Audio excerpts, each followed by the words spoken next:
Joining us live is the Foreign Minister Penny Wong. Minister, good to see you this morning. Thank you for your time. Before we get into the post-mortem of the election, just like to ask you about this. It's all about getting the remaining hostages that Hamas still has. What's your response to this move? Well, first, my principled response is Australia continues to call for a ceasefire. We want to see the hostages returned, and we want to see humanitarian aid delivered. The humanitarian situation in Gaza is catastrophic. The no aid has gone in for weeks. So we will continue to call on all parties: ceasefire, hostage returns, and humanitarian aid to be delivered. Do you think the election result justified your stance on Israel and Gaza? Look, I don't think that was a central issue in the campaign. I think that Australians were very focused on cost of living, were very focused on issues that were relevant to their lives. And I want to say, how humbled and grateful we are for the privilege that's been given to us. We really understand it's a privilege and a responsibility. And what you will see, Pete, is us working every day for the Australian people, knowing the responsibility we've been given. On trade, a few items of note from firstly the US and also the EU today. So the Prime Minister will reportedly scrap the luxury car tax if the EU opens up its market for our ag exports. Is that a fair trade if it's true? I wanted to say broadly, when we announced our response to tariffs, you will recall we laid out a set of principles and a set of responses that we would put in place, and one of them was continued trade diversification. Now, we've done a lot of work on that. You would have heard me in the context of having some impediments and some $20 billion worth of trade into China lifted during our term of government. I always say to people, we need to diversify, we need to continue to diversify. That's part of our economic resilience. Now, obviously, and we had another free trade agreement with the United Arab Emirates. We've had a lot more engagement economically with Southeast Asia on both investment and trade. But obviously the EU Free Trade Agreement would be an important part of that trade diversification. So we will keep working on that because we're a trading nation. We don't want to be part of trade barriers because it's not good for us. It's an act of economic self-harm. So, of course, we'll engage with the European Union and others. And on the US, how concerned are you about Donald Trump's tariffs on foreign-made films hurting our industry here?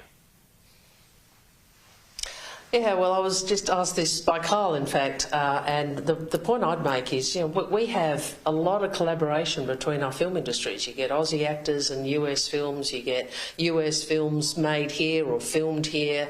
There's a lot of collaboration in the creative area.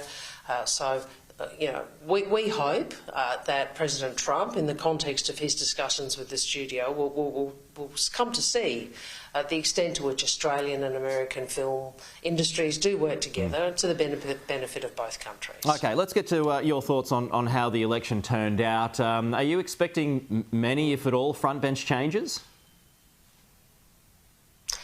Well, that's a matter for, first, the caucus and the Prime Minister. The Prime Minister's made clear his view about some of the senior leadership and us staying in our roles. But beyond that, that the decision will be for caucus and for the Prime Minister about which portfolios he allocates. But my thoughts on the election really are summed up in this. The Liberal Party does not represent Middle Australia.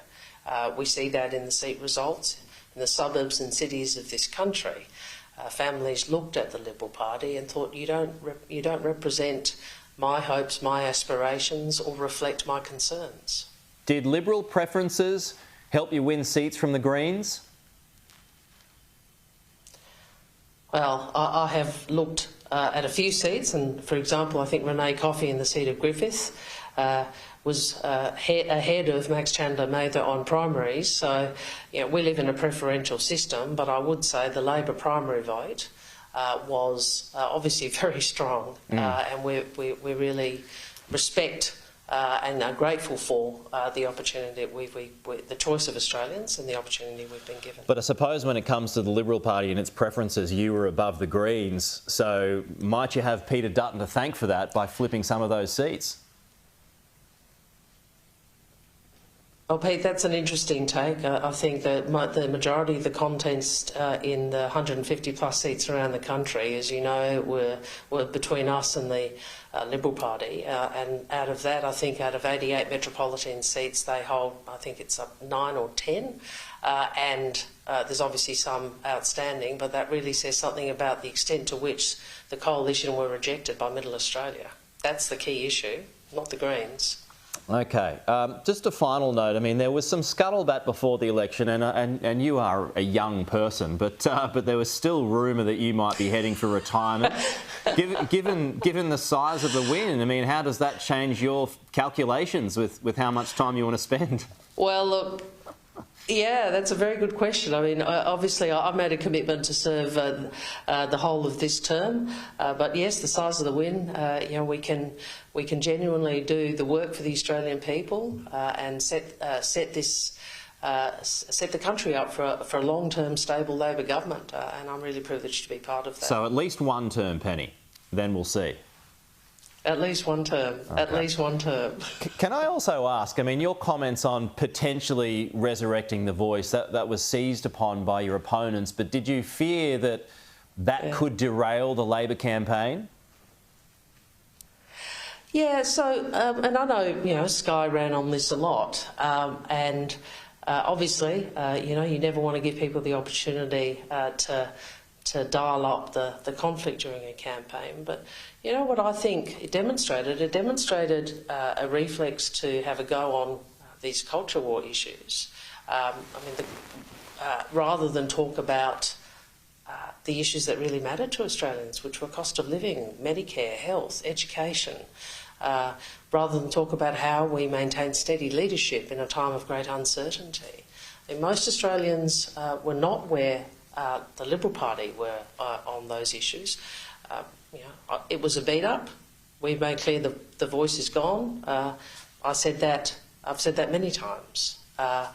But what's more important is, I think, what it said to Australians is you keep talking about issues and getting aggro and in conflict and playing the politics of conflict. Actually, I'm worried about, are you going to give me tax cuts? Are you going to make it easy to see a doctor? Are you going to make sure my school is funded?